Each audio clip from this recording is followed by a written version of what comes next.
The second half of the 19th century was an era of naval history marked with uncertainty and experimentation. Conflicts such as the Crimean War and later the American Civil War had shown the world that the age of wooden ships of the line was ending, and abruptly so. What came after, however, was up to some debate. With the relative absence of large-scale naval conflicts between the first-rate powers of the world up until the Great War, there were few reliable case studies to go off of to determine what worked and what didn't. It was from this lack of field testing that wild theories were able to achieve significant fame in naval circles and be put to use in the designs of many different vessels between the mid-1800s and the rise of the dreadnought. Perhaps the most famous icon of the entire ironclad era, at least so far as it pertains to popular culture, is the ram.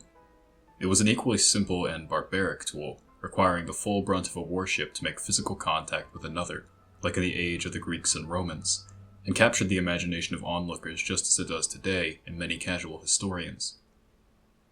Another, just as captivating weapon, arose during the time of steam and iron as well: the torpedo, a menacing explosive device capable of wreaking havoc on ships from below their vulnerable waterlines.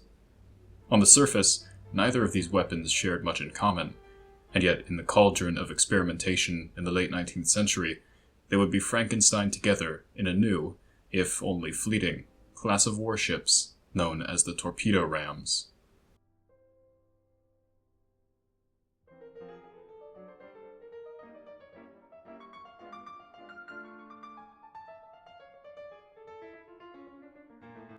The origins of the torpedo ram date decades prior to its inception.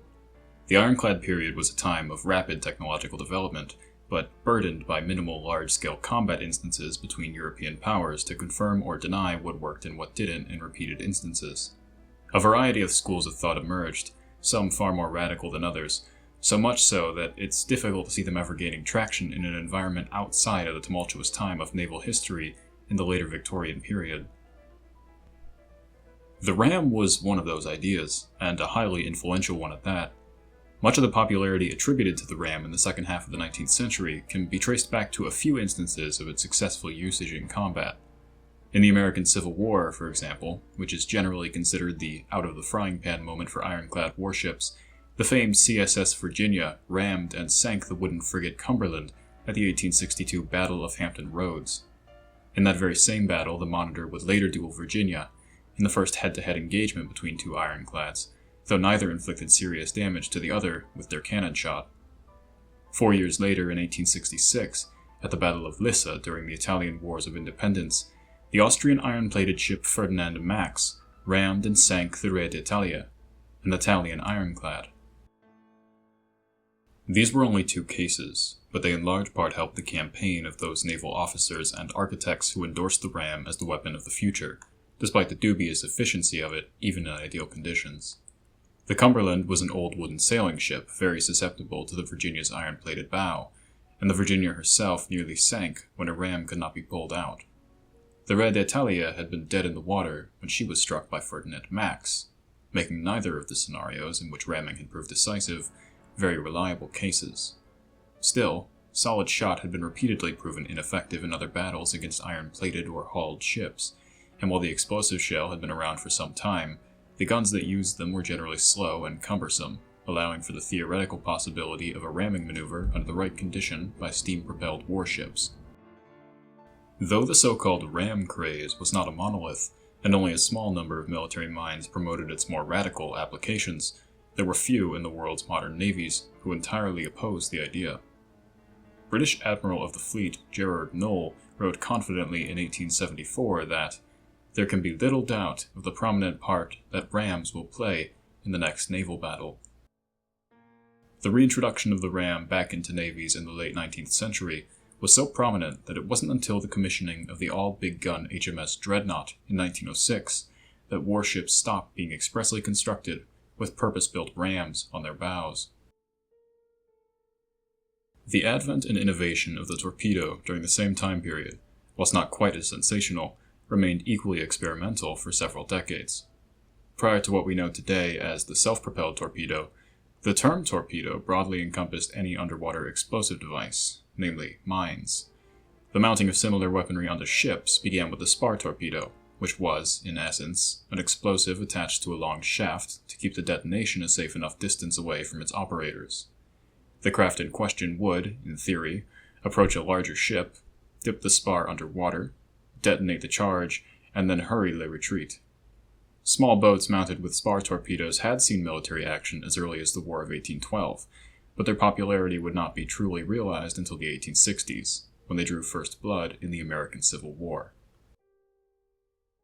Both sides of the conflict made use of spar torpedoes, and these explosive devices were successful on numerous occasions, such as in the sinking of the USS Housatonic by the infamous Southern submarine CSS Hunley, although the submarine herself sank soon after. In 1864, after witnessing the danger posed by torpedoes, the Union laid down the Spuyten-Duyvil, a purpose-built spar torpedo boat that was capable of holding its spar inside the hull, behind a forward sluice gate, instead of simply mounting the shaft to the front of the vessel.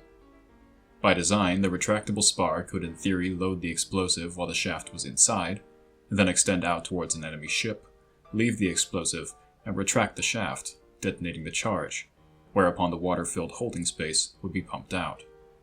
The Spuyten-Duyvil saw limited action in the war, but her design would have longer-term effects on the American Navy.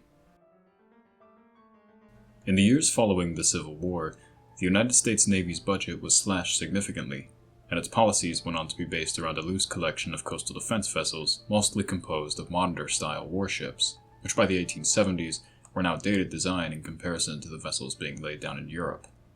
In 1870, Admiral David Dixon Porter became the chief of the Bureau of Navigation, and attempted to change this philosophy.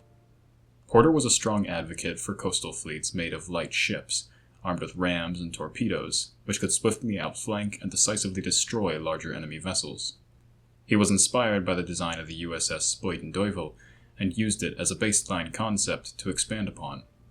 The doctrine he peddled would eventually be manifested in the design and construction of USS Alarm, which was launched in 1873. Alarm was a craft unlike any other of the time.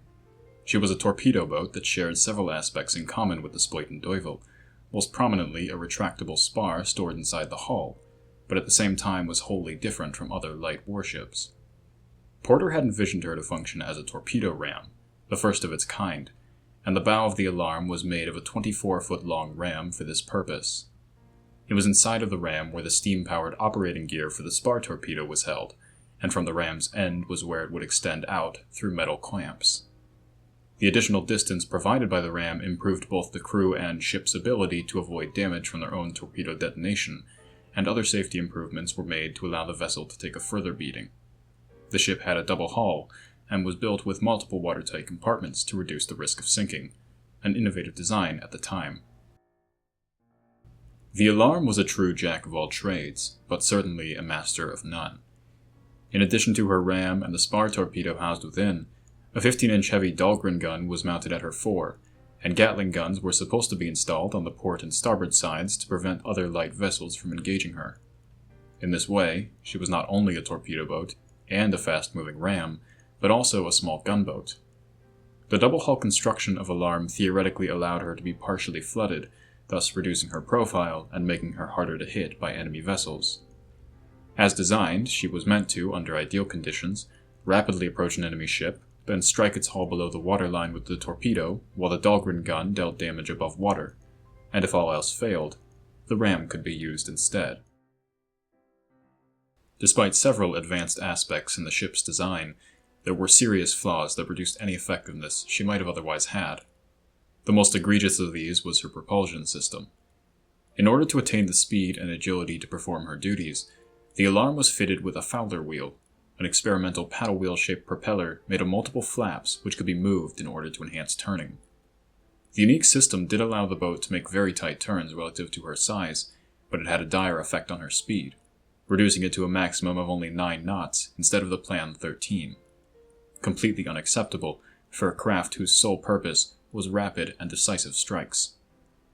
In addition, the Dahlgren gun mounted on the deck was fixed in place, and could only fire forward in order to not knock the boat off balance.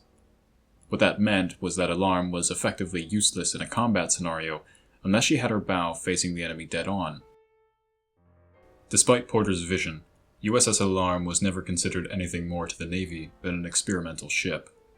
She was used primarily for testing, and when the results came out as less than ideal due to the combined factors of poor speed and limited firepower, the book was closed for the ship, though the US Navy would create a further experimental torpedo ram in the form of the USS Intrepid in 1874 under Porter's successor. Alarm would eventually be sold for scrap in 1898. While the United States dabbled with the idea of the torpedo ram, Britain was looking into her own ideas regarding the new, or in the case of the ram, reintroduced, weapons. Spearheading the idea of light ramming ships in the Empire's navy was Admiral George Rose Sartorius, a veteran of the Napoleonic Wars who served at the Battle of Trafalgar. Sartorius was a ram radicalist. Even early in the period of ironclad development, he had advocated for the cutting down of the Royal Navy's wooden ships of the line into iron-plated rams which could fire heated, solid shot. Later, he threw out the idea of armoring entirely, believing it to be a waste of time and resources that would only slow down the small, fast attack craft that he envisioned. Unfortunately for Sartorius, his ideas had several glaring issues that even those die-hard supporters of the ram couldn't deny. His demands for small boats did not fall in line well with the geography of the British Isles or its many colonial possessions, as such small craft would not be able to operate in the open and often dangerous waters of the North Sea, Atlantic, and elsewhere. The weight of early steam engines was also a major hindrance.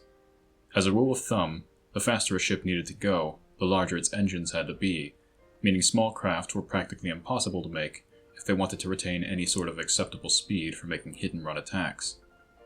It wasn't until the later decades of the 19th century that more compact, more powerful, and more reliable steam engines made their debut, coinciding with the rise of torpedo boats as a common ship type in navies, rather than a simple experiment. Sartorius ignored many of these problems, and continued advocating for small, fast vessels armed with rams for years. In 1881, the Royal Navy partially acquiesced to his insistent proposals when development began on a large, armored torpedo boat fitted with a ram on the bow. Unlike USS Alarm, the design for this vessel did away with the unreliable and often unsafe spar torpedo, replacing it instead with the far more recognizable self-propelled torpedo. Robert Whitehead developed and tested the first torpedo of this kind in 1866, and by 1868 it was in the hands of several of the world's navies. By the 1870s, the torpedo and its subsequent copies were being fitted to purpose-built torpedo boats, as well as experimental submarines in multiple nations, Britain among them. Combined with recent advancements in steam engines, the Whitehead torpedo design gave the Royal Navy the push it needed to finally test out the ideas Sartorius had touted for so long, though the design, ironically, did not end up being to his satisfaction nonetheless. HMS Polyphemus was Britain's first and only torpedo ram. She was 220 feet long, armored in 3 inches of iron, and was able to reach speeds of 18 knots, very fast for her time. 5 underwater torpedo tubes capable of firing the 14-inch Whitehead Mark II torpedo made up the primary armament. 2 tubes were positioned starboard, 2 port, and 1 at the very end of her ram bow, enclosed by an iron cap that could be opened for firing. A sextuplet of Nordenfeldt guns were additionally installed on the deck for both self-defense and to finish off or suppress crippled enemy vessels, which would later be replaced by an equal number of 47mm quick-firing guns. Like Alarm, Polyphemus was designed to have the lowest possible profile during an attack, and when at maximum speeds, she was mostly submerged. 2 rudders placed under the bow, in addition to those near the propeller, allowed her to make quick turns when in action, while still keeping her speed. Unlike Porter's slightly confused experiment, the British torpedo ram had a single purpose for which her design was built to achieve. Polyphemus was a sort of one-trick pony, built to enter enemy harbors and sink as many hostile vessels as possible while they were still at anchor and immobile. Despite Sartorius's demands, the ram was Polyphemus's last-ditch weapon, as opposed to its primary arsenal. She was an armored torpedo boat first, meant to withstand or outrun enemy gunfire while launching multiple torpedoes in quick succession to destroy enemy ships. The ram was only ever meant to finish off wounded enemy vessels if the need arose. Though her size was much larger, her protection much greater, and her arsenal much more potent than average torpedo boats of the time, the Royal Navy still only saw Polyphemus as another torpedo boat, and thus as an expendable asset, though she had some safety features such as 2 lifeboats which would self-detach in the event of a sinking. Polyphemus never saw combat, but she exhibited much more promise than any other torpedo ram laid down before her. During a naval exercise in 1885 at Berehaven in Ireland, Polyphemus participated in a simulated attack on an enemy port. The trials showed the potential devastation she could have wrought at the time. She managed to outmaneuver multiple torpedo boats and evade the torpedoes they had fired, before smashing directly through the booms protecting the harbor with her ram. At the time of the trials, under the right circumstances, HMS Polyphemus could have proven to be a terrifying opponent. The vessel's spot in the limelight would soon fade, however. Shortly after she was laid down, new lighter guns with faster reloads began to be fitted to modern warships. While the naval weaponry of the time of her design was mostly incapable of penetrating her armor or keeping up with her speed and maneuverability, these new quick-firing guns were perfectly suited for destroying targets such as the bulky torpedo ram. Though a second ship was planned after Polyphemus, this fact became clear enough to British naval designers, and the vessel was never built. The large armored torpedo ram was traded out quickly, in favor of smaller, unarmored boats which could move quicker, had a smaller profile, and were cheaper to produce. Multiple nations would create their own variants of the combination torpedo and ram attack vessel outside of the instances of Alarm and Polyphemus. However, the design philosophy did not last much later than the early 1880s, and any notion of such a ship practically sputtered out of existence by the 1890s. The broad goal of the torpedo ram, to attack vulnerable ships, mostly at anchor, was too specific of a situation, and despite the success Polyphemus had displayed, its effectiveness was much too conditional for the ship type to be a practical one. The advent of quick-firing guns and the large-scale production of smaller, faster, lighter torpedo boats ultimately sealed the fate of the torpedo ram as an archaic idea at the end of a strange naval fad.